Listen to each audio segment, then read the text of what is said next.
ഹരിയാനയിലെ പ്രധാനപ്പെട്ട പുറത്തു വന്ന 3 സർവേകൾ എന്ന് പറഞ്ഞാൽ മാട്രിക്സ് ആണ് ഒന്ന്, 2 പീപ്പിൾസ് പൾസ് ആണ്, 3 ധ്രുവ് റിസർച്ച് ആണ്.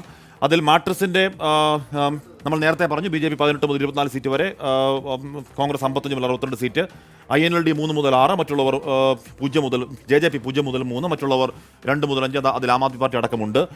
പീപ്പിൾസ് പൾസിൻ്റെതാകട്ടെ BJP കുറച്ചുകൂടി അവർ നില മെച്ചപ്പെടുത്തുമെന്ന് പറയുന്നു. 20 മുതൽ 32 സീറ്റ് വരെ എന്നുള്ളതാണ് BJPയുടെ പീപ്പിൾസ് പൾസ് പറയുന്ന കണക്ക്. അത് കോൺഗ്രസ് ആവട്ടെ 49 മുതൽ 61 എന്നതിലേക്ക് അവർ കോൺഗ്രസിൻ്റെ കണക്ക് രേഖപ്പെടുത്തുന്നു. അവർ JJPക്കും INLD 2 മുതൽ 3 സീറ്റ് വരെ, JJPക്ക് ഒരൊറ്റ സീറ്റ്, ഒന്നുകിൽ 0 അല്ലെങ്കിൽ ഒറ്റ സീറ്റ് എന്നാണ് പീപ്പിൾസ് പൾസ് പറയുന്നത്. മറ്റുള്ളവർ 3 മുതൽ 5 വരെ സീറ്റ്. ധ്രുവ് റിസർച്ചിൻ്റെ സർവേ പ്രകാരം BJP പിന്നെയും താഴ്ന്നു. 22 സീറ്റ് മുതൽ 32 സീറ്റ് വരെ BJP ഒതുങ്ങുന്നു ഹരിയാനയിൽ. 50 സീറ്റ് മുതൽ 64 സീറ്റിലേക്ക് ഉയരുന്നു കോൺഗ്രസ് പാർട്ടി. അവിടെ ഈ പറഞ്ഞ ധ്രുവ് റിസർച്ചിൻ്റെ ആ സർവേ പ്രകാരം INLD വട്ടപൂജ്യമാണ് എന്ന് പറഞ്ഞാൽ ഒരു കാലത്ത് അവിടെ ഉഗ്രപ്രതാപത്തിൽ വാണവർ. INLD വട്ടപൂജ്യമാകുന്നു ധ്രുവ് റിസർച്ചിൻ്റെ റിസൾട്ട് പ്രകാരം.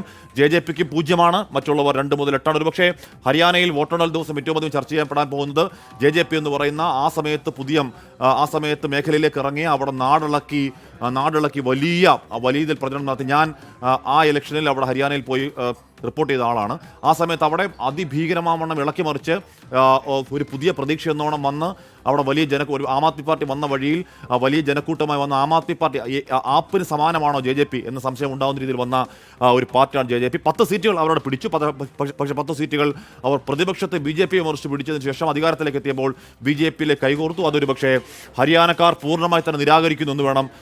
ധ്രുവ് റിസർച്ചിൻ്റെ ഈ റിസൾട്ട് ശരിയാവുകയാണെങ്കിൽ JJPക്ക് സീറ്റൊന്നും നേടാൻ കഴിയുന്നില്ലെങ്കിൽ അത് സംഭവിക്കും. കാരണം JJP അവിടെ ചന്ദ്രശേഖർ ആസാദിൻ്റെ ആസാദി പാർട്ടിയുമായി കൈകോർത്ത് മത്സരിച്ചിരുന്നവനാണ്. ആസാദിന് അത്യാവശ്യം ഹരിയാനയിൽ സ്വാധീനമുള്ള രാഷ്ട്രീയ വ്യക്തിത്വമാണ്. അദ്ദേഹത്തിൻ്റെ പാർട്ടി സ്വാധീനമുള്ള പാർട്ടിയാണ്. JJPയുമായി കൈകോർത്ത് എന്തായാലും ആസാദിൻ്റെ റെലവൻസ് അവിടെ നഷ്ടപ്പെടുത്തിയോ എന്നൊരു ചോദ്യം അവിടെ ബാക്കി നിൽക്കുന്നു. ഇതാണ് ഇതിനോടകം പുറത്തു വന്ന സർവേകൾ. ഇനി അധികം സർവേകൾ ഏതൊക്കെയാണ് പുറത്തു വരാനുള്ളതെന്ന് അറിയില്ല. ആക്സിസ് മൈൻഡഡ് സർവേ അത് കഴിഞ്ഞ തവണ പൊളിഞ്ഞു പോയിട്ടാണെങ്കിൽ കൂടി നമ്മൾ ആകാംക്ഷപൂർവ്വം കാത്തിരിക്കുന്നു.